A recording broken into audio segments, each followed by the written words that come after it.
Good morning everyone. आज के video में हम लोग बेंगलोर सहोदया कॉम्प्लेक्स एसोसिएशन 2024-2025 का सेक्शन डी देखेंगे, जिसमें कि हम लोग क्वेश्चन नंबर 32 को देखेंगे।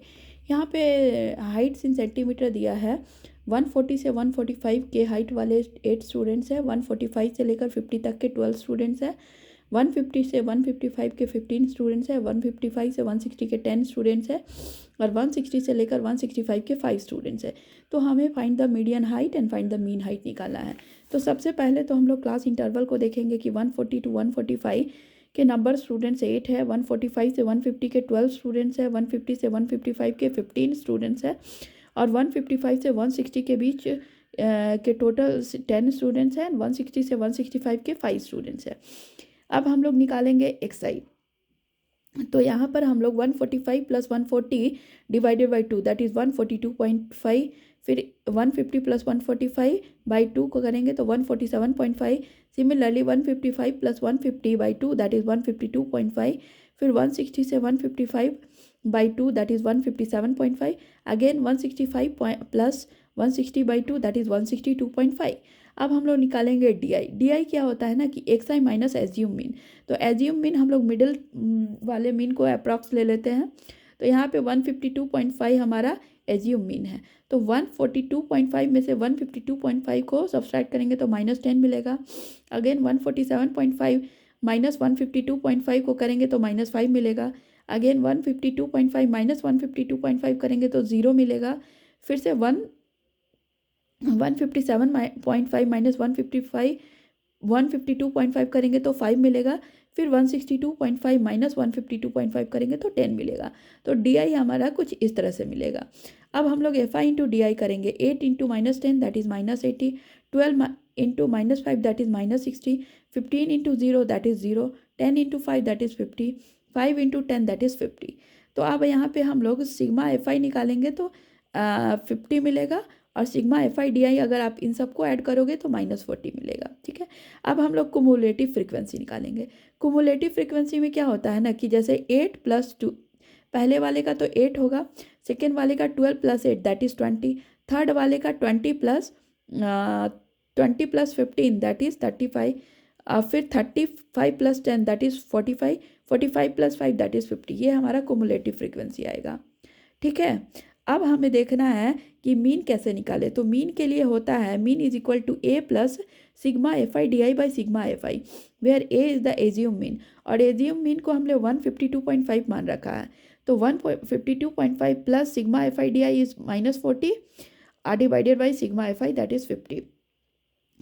तो जब आप इसको सॉल्व करोगे तो आपको कुछ ऐसा मिलेगा 762.5 प्लस -4 ऊपर नीचे 0 0 गया डिवाइडेड बाई 5, तो आपको मिलेगा 758.5 बाई 5 दैट इज़ 151.7। तो मीन जो हमें सेकेंड वाला आंसर निकालना था ना, फाइंड द मीन, वो हमारा मिल गया है दैट इज़ 151.7। ठीक है। नाउ मीडियन निकालना है। तो मीडियन का फॉर्मूला होता है L plus n by 2 minus C F by F into H. ठीक है।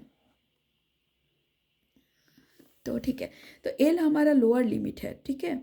तो लोअर लिमिट हमें कितना मिला है, आप देखो एज्यूम मीन वाले का आप देखोगे ना क्लास इंटरवल तो 150 से 155 है, इसका लोअर लिमिट 150 है तो L हमारा 150 हो जाएगा। ठीक है। और n by 2 sigma F I is our n, तो 50 बाई 2 दैट इज 25। ठीक है। और कुमुलेटिव फ्रिक्वेंसी जो है ना वो हमारा क्या है 35 के ऊपर वाला लेते हैं 20। ठीक है। जो एज्यूम मीन है ना उसके ऊपर वाला कुमुलेटिव फ्रीक्वेंसी लेते हैं दैट इज़ 20 और फ्रीक्वेंसी हमारा कितना है 15, सॉरी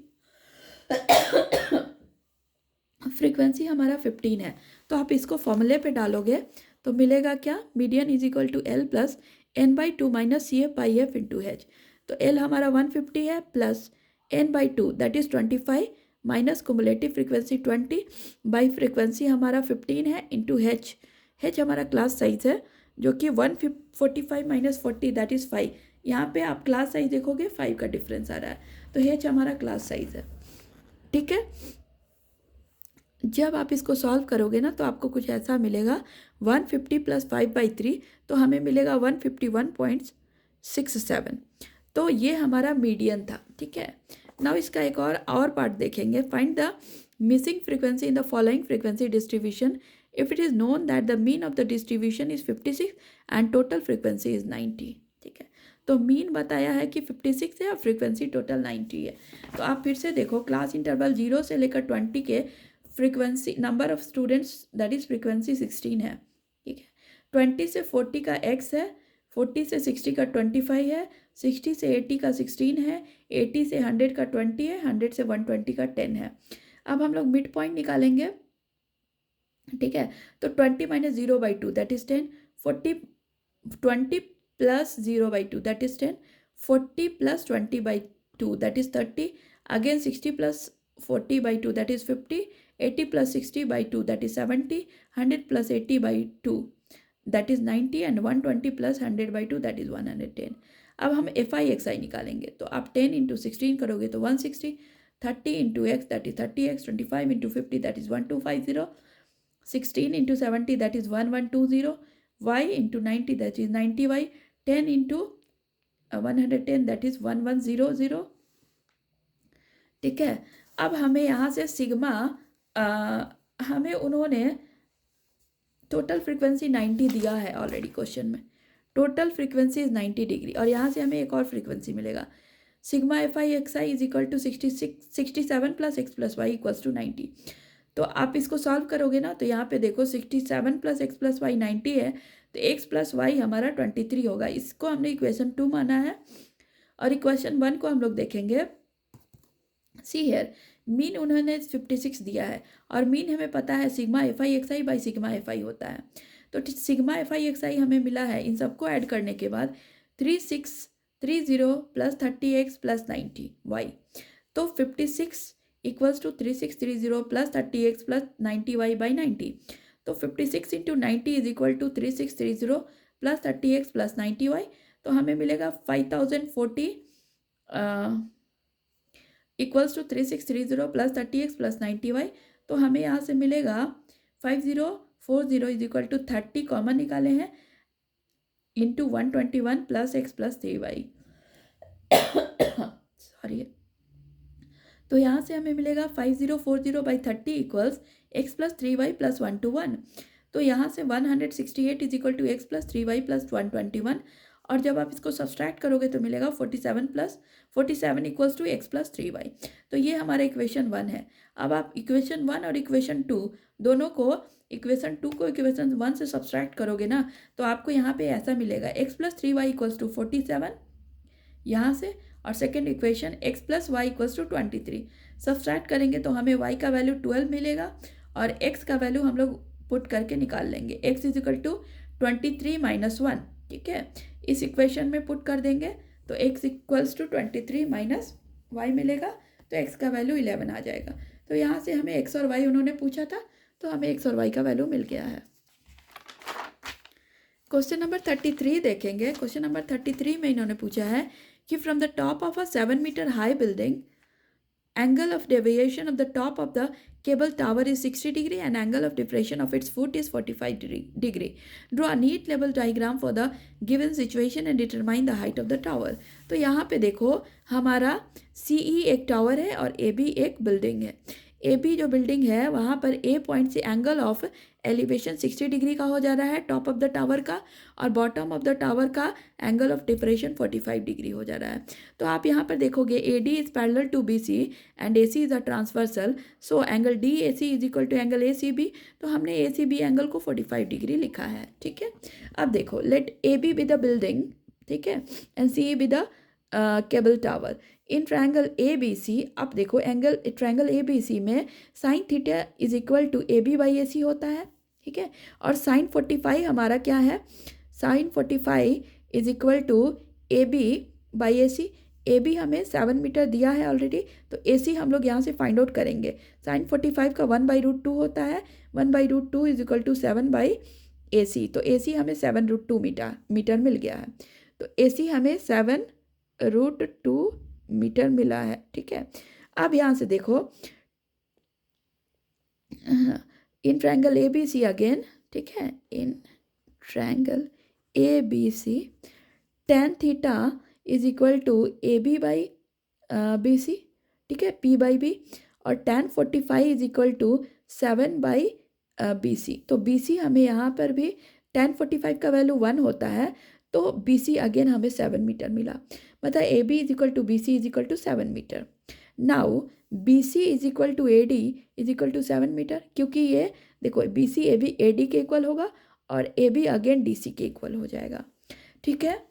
अब देखो इन triangle A D E triangle में हम लोग देखेंगे tan 60 degree is equal to D E by A D, ठीक है, और tan 60 का वैल्यू √3 होता है and D E is equal to 7 metre, D E by 7 metre, ठीक है, √3 is equal to D E by 7 metre. तो डी ई का हम लोग यहाँ से निकाल सकते हैं कि 7 √3 हो जाएगा, तो that is 7 into 1.732, that is 12.124 metre, ठीक है। तो डी का लेंथ हमें मिल गया है और height of the tower is equal to D plus D C. D का लेंथ 12.124 है और डी सी का लेंथ हमें 7 मीटर पता है, तो total length of the tower क्या हो जाएगा, D C is equal to 7 plus 12.124, that is 19.12 metre. तो सी का लेंथ 19.12 मीटर है, ठीक है, और उन्होंने पूछा है क्या कि determine the height of the tower, ठीक है, तो हाइट ऑफ द टावर निकाल दिया हमने, ठीक है। नाउ क्वेश्चन नंबर 34 देखेंगे। 34 क्वेश्चन नंबर में उन्होंने कहा है कि a man walks a certain distance with a certain speed. A man walks a certain distance with a certain speed, if he walks half kilometre an hour faster he takes 1 hour less. तो जैसे कोई आदमी है वो किसी speed से चल रहा है, मान लो उसका स्पीड एस है, ठीक है, अगर वो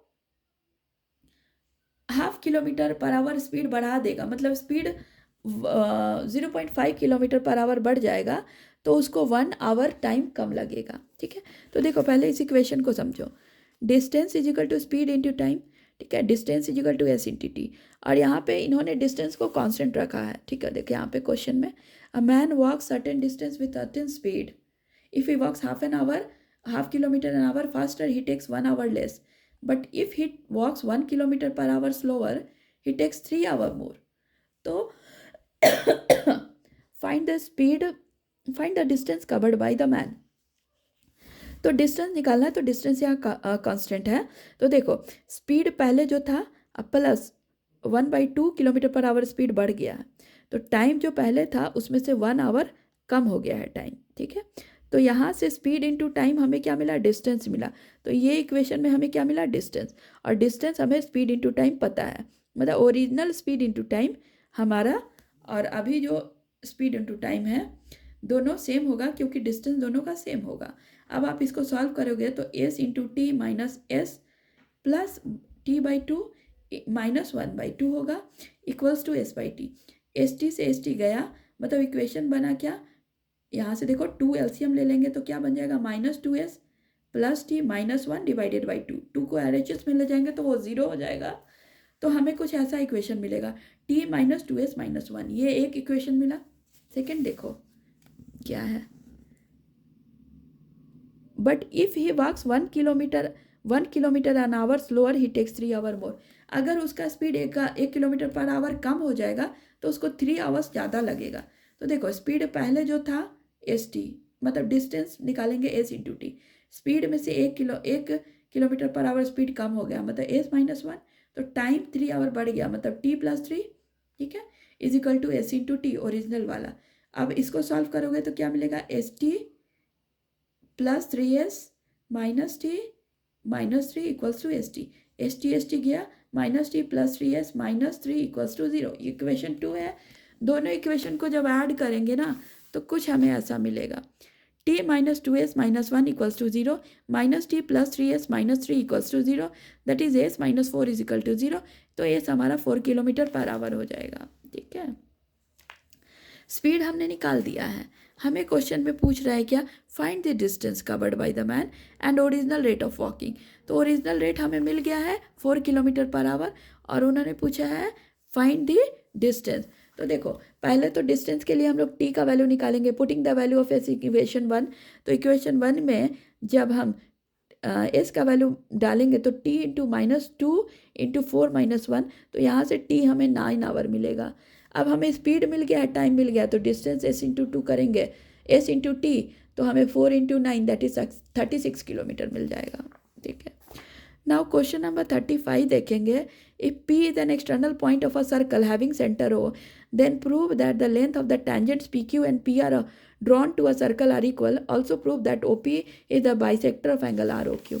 तो यहाँ पे एक सर्कल है, PR and PQ दो tangent है, ठीक है, और O is the center of the circle. तो हमें प्रूफ करना है PR is equal to PQ, OP bisects angle ROQ, और प्रूफ करना है OP एंगल ROQ को बाइसेक्ट कर रहा है, मतलब angle ROP equals to angle POQ proof करना है। तो प्रूफ देखेंगे इन ट्रायंगल ORP और OQP दो ट्रायंगल है। इसमें देखो ये जो एंगल ORP है ना, वो एंगल OQP दोनों 90 डिग्री हो जाएगा, because the radius meets the tangent at the point of contact at 90 degree. तो 90 डिग्री का एंगल बनता है रेडियस और टेंजेंट के बीच में at the point of contact. ठीक है, OP is equal to OP common है, ठीक है, और यहाँ पे OR is equal to OQ, OR is equal to OQ दोनों रेडियाई ऑफ द सर्कल है। So triangle ROP is congruent to triangle QOP by RHS similarity, RHS congruency rule. ठीक है, तो जब दोनों ट्रायंगल कॉन्ग्रुएंट है तो करस्पॉन्डिंग साइड्स और एंगल्स भी इक्वल हो जाएगा। तो angle PR is equal to PQ, मतलब ये जो साइड है ना PR और QP दोनों इक्वल हो जाएंगे, और angle ROP is equal to angle QOP भी इक्वल हो जाएगा। अगर ये दोनों एंगल इक्वल है आपस में तो hence OP bisects angle ROQ। तो हमारा फर्स्ट पार्ट प्रूफ हो गया है। सेकेंड में उन्होंने कहा है कि prove that the parallelogram subscribing a circle is a rhombus. ठीक है,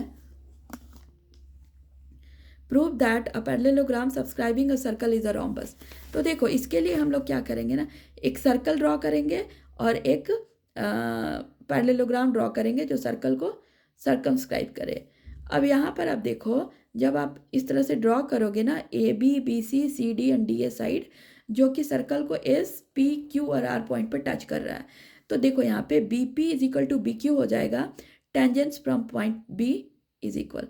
similarly AP is equal to AS हो जाएगा, टेंजेंट फ्रॉम पॉइंट A। ठीक है, वैसे ही DR is equal to DS हो जाएगा, ठीक है, and CR is equal to CQ हो जाएगा। अब देखो जब आप इसको ऐड करोगे LHS और RHS को, तो पहले LHS को ऐड करो, AP plus BP plus CR plus DR is equal to AS plus BQ plus CQ plus DS। तो हमें मिलेगा AB plus DC is equal to AD plus CB। ठीक है, अब देखो इन्होंने कहा है कि ABCD is a parallelogram, therefore AB is equal to DC, ठीक है, and AD is equal to BC। तो हम लोग क्या AB की जगह पे 2AB प्लस DC की जगह पे 2AB लिख सकते हैं, since AB is equal to DC as ABCD is a parallelogram. Similarly AD की जगह AD प्लस BC को हम लोग 2AD लिख सकते हैं, since AB is equal to DC as opposite sides of a parallelogram are equal. ठीक है, अब देखो hence we can say that AB equals to BC is equal to DC is equal to AD.